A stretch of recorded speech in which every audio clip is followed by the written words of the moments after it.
há uma preocupação gigante em relação ao aumento do número de mortes por Covid-19. O Brasil registrou 662 mortes causadas pela Covid-19 nas últimas 24 horas. Com isso, o número de mortos chegou a 625.169 óbitos desde o início da pandemia. E se a gente for olhar, essa é a pior marca desde outubro de 2021, né? Desde outubro do ano passado. A gente vem acompanhando uma queda no número de mortos, no entanto, voltou a subir. A média móvel de morte nos últimos 7 dias ficou em 417. O país também registrou pouco menos de 29, quase 230 mil casos novos de Covid-19 em 24 horas. E para conversar conosco a respeito disso, eu convido aqui a médica infectologista Luana Araújo, que sempre nos ajuda aqui a entender essas questões. Olá, doutora Luana, bom dia, seja bem-vinda mais uma vez aqui ao All News. Olá, Fabiola, bom dia, é um prazer estar aqui com vocês. É tão triste a gente acompanhar essa retomada aí das mortes no país, né? A gente vinha, de certa maneira, comemorando, claro que não é possível comemorar, mas comemorando, de certa maneira, uma redução das mortes por Covid e agora a volta. Estamos já chegando no pico, doutora Luana, ou não? A Ômicron, a quantidade de contaminações no Brasil, isso pode trazer ainda mais mortes, a gente voltar a ter aqueles números, 1.000 mortes por dia, 2.000 mortes por dia. Qual é a sua previsão? Fabiola, é uma tristeza, né? Mas ninguém pode dizer que isso não era esperado. A gente sabia que essa onda ia chegar aqui, a gente teve tempo para um preparo nesse sentido, a gente teria condições de organizar, né, a gestão da saúde pública para enfrentar esse tipo de circunstância e, mais uma vez, nada foi feito. Então, sempre há um preço a se pagar por esse tipo de inoperância.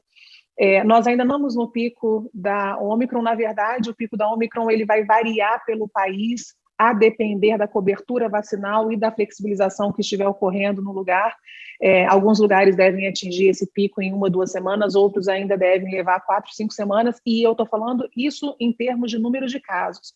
Lembro sempre a todo mundo que está assistindo que o óbito, né, a contagem dos óbitos, ela vem bem depois do número de casos, porque primeiro a gente vê subir o número de casos, depois a gente percebe o aumento da hospitalização a partir desse número de casos, e por último vem os óbitos. E aí, quando a gente está falando em óbito, a gente fala em mais ou menos 4 semanas de intervalo.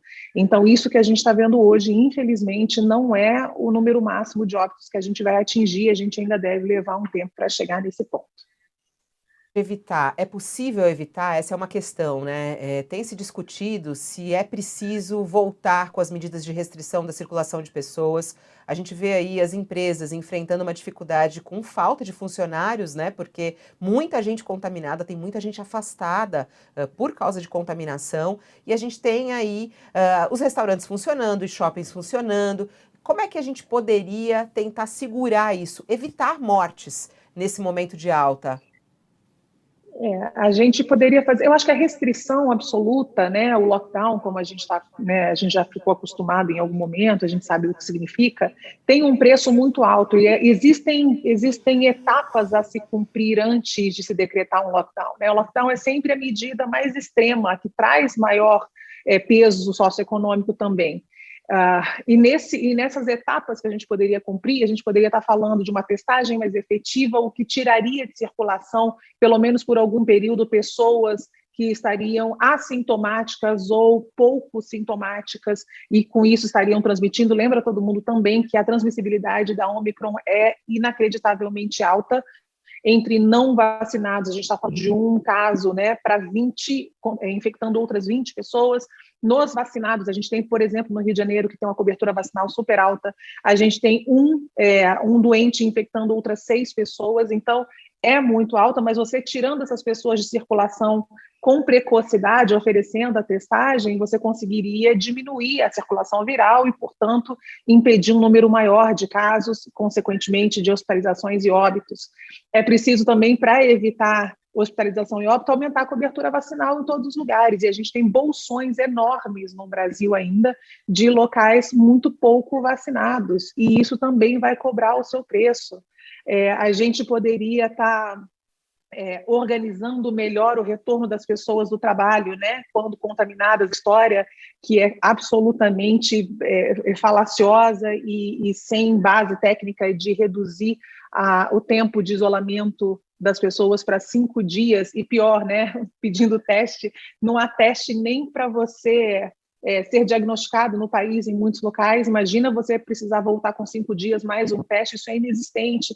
Então, há uma grande distância entre a política de saúde pública e a realidade, e essa grande distância, ela se traduz na vida das pessoas em dificuldade em hospitalização e óbito.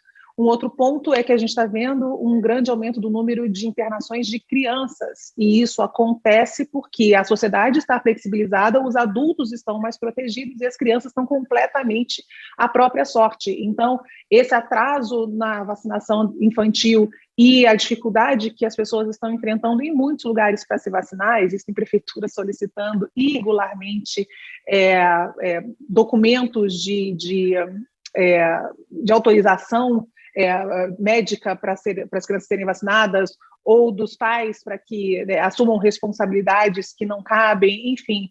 Existem muitos obstáculos, menores ou maiores, mas que no frigir dos ovos, quando você entende o contexto geral, são bastante complexos, difíceis de serem superados e que levam à vulnerabilidade maior das pessoas.